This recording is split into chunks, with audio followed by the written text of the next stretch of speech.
오늘 여러분과 함께 나눌 제목은 롯의 아내입니다. 먼저 성경 말씀 오늘의 요절 함께 보도록 하겠습니다. 창세기 19장 24절에서 26절, 여러분들이 이미 너무나 잘 아시는 말씀입니다. 창세기 19장 24절에서 26절 제가 봉독하여 올리겠습니다. 여호와께서 하늘 곧 여호와께로부터 유황과 불을 소돔과 고모라에 비같이 내리사 그 성들과 온 들과 성에 거주하는 모든 백성과 땅에 난 것을 다 엎어 멸하셨더라. 롯의 아내는 뒤를 돌아보았으므로 소금 기둥이 되었더라. 맨 마지막 절 19장 26절 우리 다 같이 한번 읽어보겠습니다. 시작. 롯의 아내는 뒤를 돌아보았으므로 소금 기둥이 되었더라. 아멘. 이 소돔과 고모라에 대한 이 말씀을 나눌 때 빠지지 않는 부분이 바로 이 롯의 아내에 대한 이야기입니다.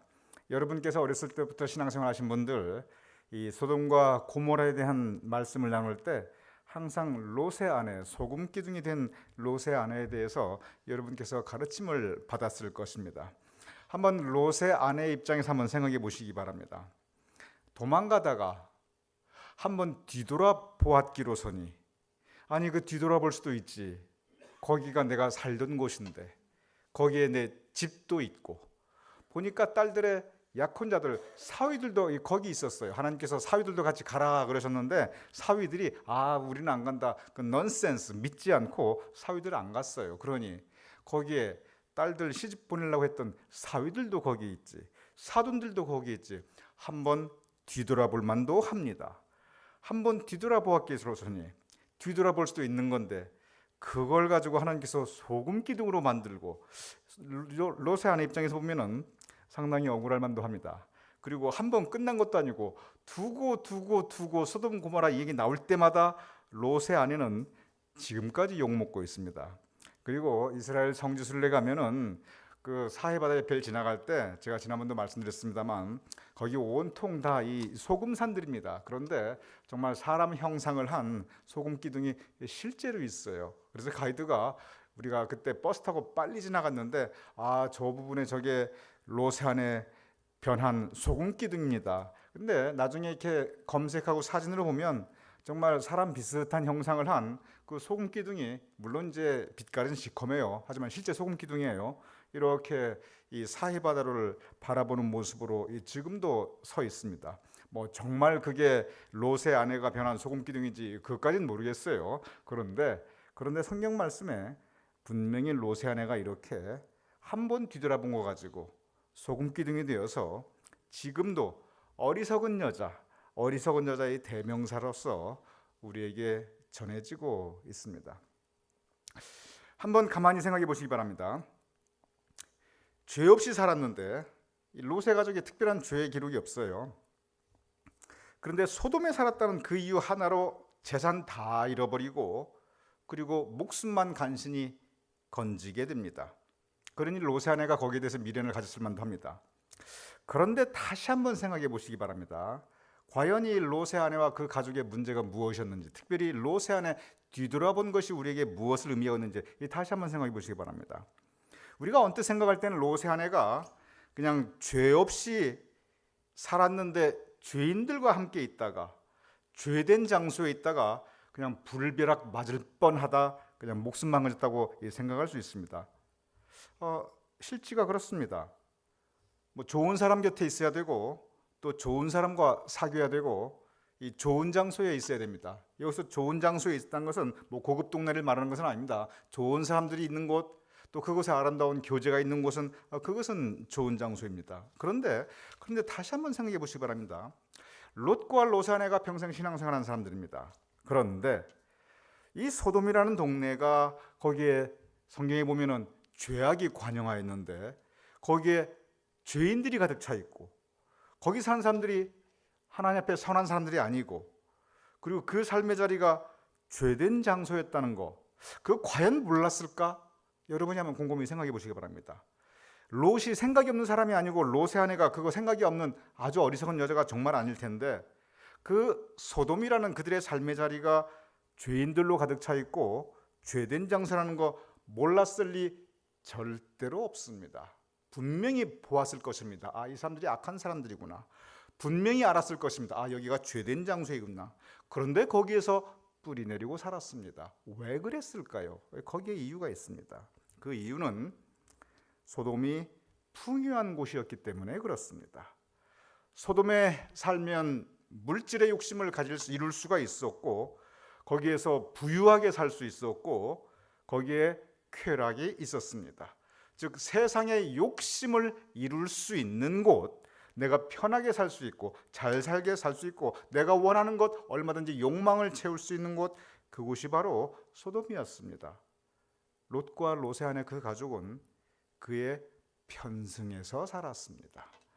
물론 적극적인 죄를 지은 기록은 없습니다. 그러나 그의 편승에 살았다는 것은 벌써 롯이 그 자신의 세상을 향한 그 욕심이 그 가족에 있었다는 거 부인할 수 없습니다. 실제로 아브라함과 이 롯, 이 정말 조카 이 관계에서 택할 때 롯은 실제로 이 부가 보장되어 있는 것을 택합니다. 세상에 대한 욕심이 사실 드러나는 것을 성서가 우리에게 전하고 있습니다. 1차적인 문제는 뭐냐면 알면서도 죄인들 곁에 있었다는 것, 알면서도 악한 사람들과 교제했다는 것, 알면서도 죄된 장소에 함께 있었다는 것. 그 이유는 항상 죄는 그 반대급부를 가져다 줍니다. 그러니까 사람들이 죄에 빠지죠. 만약에 죄가 반대급부를 가져다 주지 않고 오직 고통만 가져다 준다면 누가 죄에 빠지겠습니까? 죄는 일시적인 만족, 일시적인 쾌락, 일시적인 행복감을 반드시 가져다 줍니다. 그러니까 죄에 빠지게 되는 것입니다. 죄가 가져다는 반대급부, 그것은 항상 달콤합니다. 롯의 가족은 바로 그 죄의 반대급부의 그 달콤함에 있었기 때문에 소돔을 떠나지 않고 거기에서 살았다는 것입니다. 방금 말씀드렸듯이 우리가 좋은 사람 그리고 좋은 장소에 있어야 됩니다. 이 좋은 사람 좋은 장소는 이것은 선한 믿음을 가지고 그리고 바르게 살아가는 그러한 삶의 자리입니다. 그런데 대개 그러한 경우는 이렇게 화려한 반대급부를 별로 제공해 주지 않습니다. 오히려 투박할 수 있고 오히려 나에게 때로 힘든 내가 견뎌야 될 부분이 있을 수가 있습니다.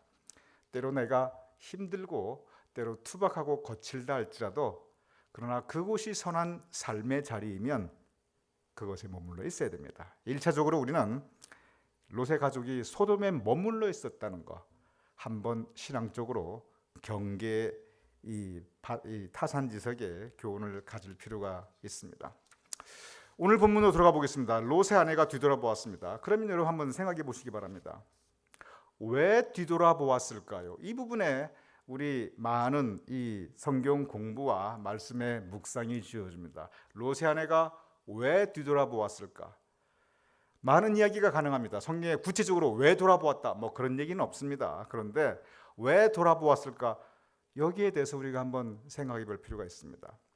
많은 이유가 있겠지만 한 가지는 분명합니다. 그것은 뭐냐면 롯의 아내는 저 소돔과 고모라에 지금 무슨 일이 벌어지고 있을까? 뒤도 돌아보지 말고 가라고 그랬거든요. 근데 롯의 아내는 하나님께서 저거 불로 멸망하신다고 그랬는데 저거 지금 어떻게 되고 있나? 불이 떨어졌으면 어떻게 됐을까? 여기서 뒤돌아보았다는 것은 많은 이야기가, 많은 상상 그리고 많은 이유가 가능하지만 한 가지, 누구나 공감할 수 있는 한 가지 분명한 이유는 롯의 아내는 궁금했습니다. 호기심이 있었습니다. 그냥 한번 궁금해서 한번 뒤돌아보고 자기 눈으로 확인해 보고 싶어 했습니다. 그런데 한번 다시 생각해 보십시오.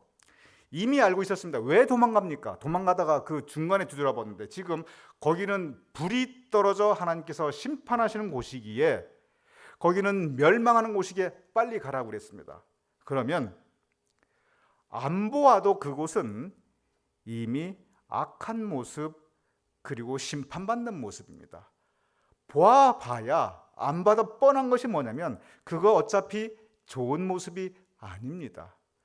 귀를 씻고 눈을 씻어야 할 곳이 그 소돔의 모습이었고, 특별히 지금은 멸망받는 모습입니다. 그런데 보고 싶어 합니다. 그런데 궁금해 합니다. 호기심입니다. 그런데 이것은 부적절한 호기심입니다. 사람이 이 부적절한 호기심이 사실 많은 문제를 일으킵니다. 이 궁금해하는 거, 호기심 누구에게나 다 있습니다. 그런데 이 호기심이 아주 좋은 호기심이 있고, 예를 들어 지적 호기심, 그리고 제가 참 강조하는 영적 호기심, 정말 좋은 호기심입니다. 우리가 지적 호기심이 있어야 우리가 더 배우고자 하고, 그리고 더 우리의 그 삶이 풍성해집니다. 영적 호기심이 있어야 은혜를 사모하게 되고 말씀을 사모하게 되고 우리가 영적으로도 하나님과의 깊은 이 교제를 가지게 됩니다. 그런데 부적절한 호기심이 우리 가운데 항상 있습니다. 그리고 이것을 컨트롤하지 못하면 의외로 많은 이 문제들이 우리 삶 가운데, 우리 인간관계 가운데, 우리의 신앙 가운데, 특별히 공동체 가운데 많이 들어오게 됩니다. 이 부적절한 호기심이 사람 마음속에 있으면 괜히 쓸데없는 것을 궁금해하고 알고 싶어합니다. 쓸데없는 것을 보고 싶어하고 듣고 싶어하고 나아가 말합니다. 이 가십이라는 거, 남에 대한 험담이라든지 그리고 온갖 이 바르지 못한 이야기들이 돌아다닌다는 거, 이 모든 것들이 다 근본적으로 이 부적절한 호기심으로부터 시작합니다. 어차피 들어봐야 좋을 얘기가 아니에요. 어차피 보아야 은혜가 안 돼요. 어차피 얘기해봐야 그 이야기 입술의 열매가 아름답지 못해요. 그런데도 사람들은 그걸 듣고 궁금해요. 그랬어? 그 다음은 정말 그랬대? 더 듣고 싶어합니다. 그리고 보고 싶어합니다. 그래? 알고 싶어합니다. 그리고 또 말하고 싶어합니다. 근데 있잖아, 내가 들은데 누가 그랬대? 다 이 부적절한 호기심입니다. 많은 사람들이 배고픈 건 참아도 궁금한 건 못 참아요. 그러다 보니까 말하고 듣고 그리고 전하고 그리고 없는 얘기들이 덮어지게 됩니다. 어차피 보아야 좋을 거 하나도 없어요. 어차피 들어야 좋을 거 없어요. 그러면 차라리 귀를 막고 눈을 가리고 입을 닫는 것이 그것이 가장 유익합니다. 하나님께서 분명히 말씀하셨어요. 뒤도 돌아보지 말라. 그냥 가라. 오히려 영적 호기심을 가져야 됩니다. 하나님의 은혜가 과연 무엇일까? 남들은 신앙생활하면 마음에 평화가 있다고 그러는데 그 평화는 무엇일까? 성경 말씀 읽는데 이게 과연 이때 이 무슨 뜻인가? 내가 잘 이해가 안 된다. 이 깊은 영적 세계에 대한 호기심, 하나님 허락하시는 은혜에 대한 그 사모함, 성경 말씀 읽으면서 더 깊이 알고 싶은 그러한 영적 호기심, 지적 호기심이 우리에게 필요합니다. 그리고 그러한 것들이 우리의 삶을 풍성하게 합니다. 1차적으로 우리는 이 뒤돌아본 롯의 이 아내의 모습에서 우리가 가져야 될 이 호기심의 차원이 어떤 것인가 생각해 볼 필요가 있습니다. 롯의 아내는 바로 이 부적절한 호기심 때문에 그의 삶을 망가뜨리게 됩니다. 특별히 젊은 사람들, 연세가 드셔도 이 부적절한 호기심이 그 영혼을 망가뜨리는 경우 참 많이 있습니다. 우리 롯의 아내를 통해서 우리 생각해 봐야 됩니다. 또 한 가지 우리가 생각해 볼 필요가 있습니다. 소돔은 롯의 아내가 살던 곳입니다. 그곳에 집도 있었고 재산도 있었고 그리고 이제 사위가 될 청년들도 있었고 거기 친구들도 있었겠죠. 그런데 그곳을 돌아본다는 거, 물론 성경에 그런 말씀은 없지만 우리가 유추해 볼 때 지나간 삶에 대한, 거기에 과거에, 지금 현재가 아니에요. 이 과거의 삶의 자리인데 이 과거에 대한 이 끈을 놓지 못하는 이 과거의 집착을 우리는 돌아볼 수 있습니다. 많은 경우 우리가 과거에 집착합니다. 특별히 이 과거의 아픔과 상처, 과거의 실패에 우리가 집착하는 경우가 있어요. 그래서 그거 벌써 20년 전인데, 그거 벌써 40년 전인데 그 아픔과 상처를 지금도 간직하고 사시는 분들 의외로 많습니다. 이것이 아픔과 상처가 자꾸 확대 재생산을 해요. 소가 되새김질하듯이 내려보냈는데 소화시키고 그리고 없애야 되는데 내려보낸 걸 다시 올립니다. 그리고 다시 씹습니다. 씹을 때마다 아픕니다. 여러분, 소나 양이 되새김질하는 거 보셨어요? 저는 수없이 봤습니다. 어렸을 때 되새김질하면 평화로워 보이는데 계속 다시 오리켜서 삼켰다가 또 다시 되올립니다. 아픈 과거와 상처와 그리고 실패 경험들은 그냥 소화시키고 버려야 됩니다. 그냥 지나가게 해야 됩니다. 그런데 그것을 끊임없이 되새김질하는 의외로 많이 계십니다. 전혀 도움이 안 됩니다. 유익하지 않습니다. 이 과거의 아픔과 실패와 상처도 그렇지만 또 한 가지는 뭐냐면 롯의 아내는 어쩌면 이 과거의 영화, 거기서 잘 살았거든요. 바로 이 과거에 잘 살았고 잘 나갔던 과거의 성공을 또 들여다본 경우도 있습니다. 지금은 힘들어요. 근데 내가 왕년에, 여러분 그거 별로 그렇게 유익하지 않습니다. 옆에서 그거 듣는 분들도 지켜보는 분들도 그거 별로 감동받지 않아요. 내가 지금은 있지만 내가 왕년에 과거에 금송아지, 이 과거에 집착한다는 거 옆에 있는 분들도 별로 관심도 없고 옆에 있는 분들이 거기에 은혜 받지 않아요. 중요한 것은 현재 내가 어떻게 살아가는가, 내가 미래에 어떠한 내 삶의 목적을 지향하고 있는가, 이 바로 그 부분입니다. 지금 갈 곳이 지금 눈앞에 있습니다. 시간이 별로 없어요. 서둘러야 돼요. 급히 가라고 그랬어요. 지금 해야 될 일이 많은데, 지금 갈 곳이 분명하게 정해져 있는데 뒤돌아보기 위해서는 섰어야 되고, 달리면서 뒤돌아볼 수 있습니까? 섰어야 되고 몸을 돌이켜야 되고 아름답지 못합니다. 왜냐하면 우리의 삶의 초점 지금 현재이고 우리는 미래를 향해 나가기 때문에 그렇습니다. 과거에 대한 것이 아픔과 상처와 실패이든, 과거에 대한 것이 영광과 그리고 이제는 잃어버린 나의 부귀 영화이든, 아니면 이제는 깨져버린 나의 삶의 목표이든 관계없이 그거 돌아본다는 이 삶의 이 자세가 별로 유익하지 않습니다. 롯의 아내는 우리에게 바로 그 교훈을 또한 주고 있습니다. 가장 중요한 교훈이 있습니다. 성경 말씀을 통해서 보도록 하겠습니다. 가장 중요한 교훈은 성경 말씀에 나와 있는 그대로입니다. 지금 아까 방금 두 번째 우리가 과거에 대한 이 부분은 이 성경 말씀을 통해서 우리가 유추해 본 것이고, 아예 성경이 직접적으로 주시는 교훈이 있습니다. 그것은 뭐냐면 창세기 19장 15절 16절 이렇게 기록되어 있습니다. 제가 읽어보겠습니다. 오늘 본문 창세기 19장의 한 부분입니다. 15절 16절 여기에 있는 내 아내와 두 딸을 이끌어내라. 이 성의 죄악 중에 멸망할까 하노라. 그러나 롯이 지체하며, 롯이 망설였어요. 빨리 가라 그랬는데 롯이 지체하니까 그 사람들이, 이 여호와의 사자 천사들이 롯의 손과 그 아내의 손과 두 딸의 손을 잡아 인도하여 손을 잡고 이끌어 나갑니다. 성 밖까지 이끌어내 줍니다. 그러니 그 마지막에 이렇게 기록되어 있습니다. 여호와께서 그에게 자비를 더하심이었더라. 하나님의 자비와 긍휼, 사랑에 대해서 말씀하고 계십니다. 지켜주시고 보호해 주시는 것입니다. 환난 중에 하나님께서 자비를 더해 주십니다. 그리고 지켜주십니다.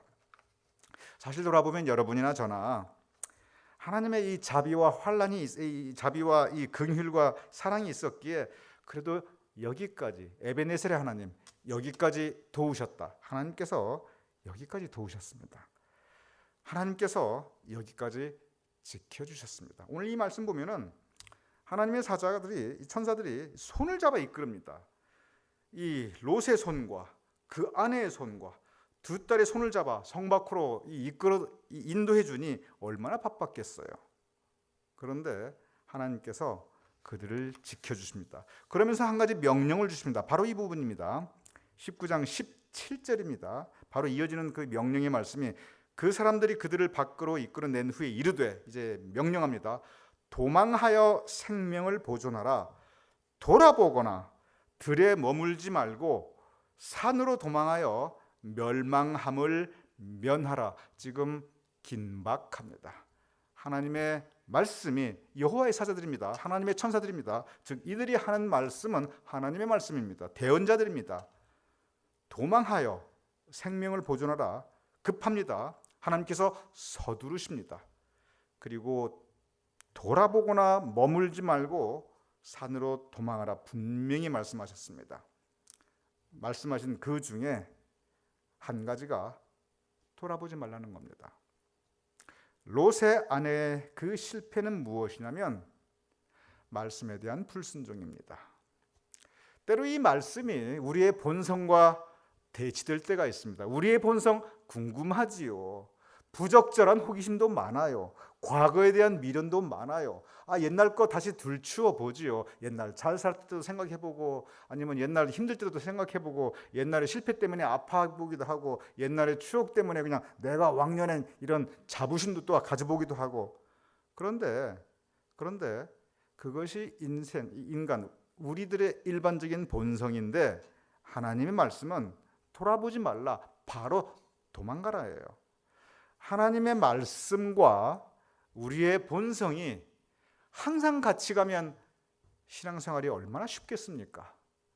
그냥 우리가 원래 하는 대로 이 말씀이 그것을 그냥 그렇게 옹호해주고 잘한다 해주면 얼마나 세상 살기가 쉽고 얼마나 신앙생활하기가 쉽겠습니까? 세상에 만약에 그렇다면 신앙생활처럼 편한 게 아무것도 없을 거예요. 우리가 해놓은 거 하나님께서 말씀으로 다 이렇게 인정해 주시고, 그리고 프루브해 주시고. 그런데 신앙생활에, 그리고 말씀의 도전이 무엇이냐면, 그 과제가 뭐냐면 우리 생각과 하나님의 생각이 다르고, 우리의 계획과 하나님의 계획이 다르고, 우리의 본성과 이 말씀의 가르침이 이게 다를 때가 많다는 거예요. 바로 이 다를 때, 그때 우리는 기로에 섭니다. 그럼에도 불구하고 순종하는가, 아니면 우리 생각과 우리의 본성을 따라 우리 자신의 뜻을 따르는가. 그것이 바로 불순종입니다. 오늘 이 롯의 아내의 가장 근본적인 실패는 물론 부적절한 호기심도 있었지요. 물론 과거에 대한 집착도 있었지요. 가장 근본적인 실패는 말씀에 대한 불순종입니다. 분명히 하나님께서 말씀하셨습니다. 돌아보지 말라, 빨리 가라. 우리가 어떻게 생각하든, 우리의 계획이 어떻든, 말씀이 분명히 우리에게 명령하시는 건 그냥 순종하는 게 좋습니다. 따질 거 없고 하나님하고 말다툼 해봐야 소용없어요. 성경에 보면 하나님하고 말다툼해서 이긴 사람이 아무도 없어요. 하나님한테 반항해봐야 소용없어요. 성경에 보면 하나님한테 반항해서 하나님을 승리한 사람이 단 한 사람도 없어요. 그리고 그게 승리하고 말다툼하고 반항해봐야 그거 결국 하나님께서 지시하시는 것이 항상 가장 좋습니다. 지금 당장에는 좀 힘들지 몰라도 결국은 하나님 말씀 따라 하는 게 항상 최종적으로, 궁극적으로는 가장 유익합니다. 오늘 이 롯의 아내의 교훈, 가장 근본적인 교훈은 말씀에 순종하자입니다. 쉽지 않습니다. 말씀이 항상 그렇게 달콤하지가 않아요. 정말 내 입에 꿀송이와 같이 항상 꿀송이 같이 달면 좋은데, 어떤 때는 이 말씀이 찢고 쪼갭니다. 그러니 내가 찍히고 내가 쪼김을 당하는데 그거 답니까? 꿀송이 같습니까? 힘들어요. 고통스러워요. 내 영혼이 피 흘립니다. 이 말씀이 때로 찢고 쪼개고 나를 고통스럽게 하고 나를 피 흘리게 하고 도저히 원하지 않는 곳으로 가라고 할 때가 있어요. 그래도 순종하는 게 좋다는 겁니다. 왜냐하면 하나님은 사랑의 하나님, 긍휼의 하나님이시기 때문에 잠깐 힘들어도 우리에게 궁극적으로 선한 길, 복된 길을 우리에게 주시지, 잠깐 고통스러워도 선한 말씀, 복된 말씀을 우리에게 주시지 우리에게 멸망할 것을 가르치지 않습니다. 우리가 악한 길로 갈 것을 가르치지가 않아요. 그러니 때로 우리 뜻하고 다르다 할지라도, 우리 본성하고 다르다 할지라도 하나님의 말씀은 순종하는 게 좋습니다. 오늘 롯의 아내, 바로 그 타산지색의 교훈을 우리에게 가르치고 있습니다. 말씀에 순종할 수 있는 저와 여러분이 될 수 있기를 주님 여러분 축원합니다.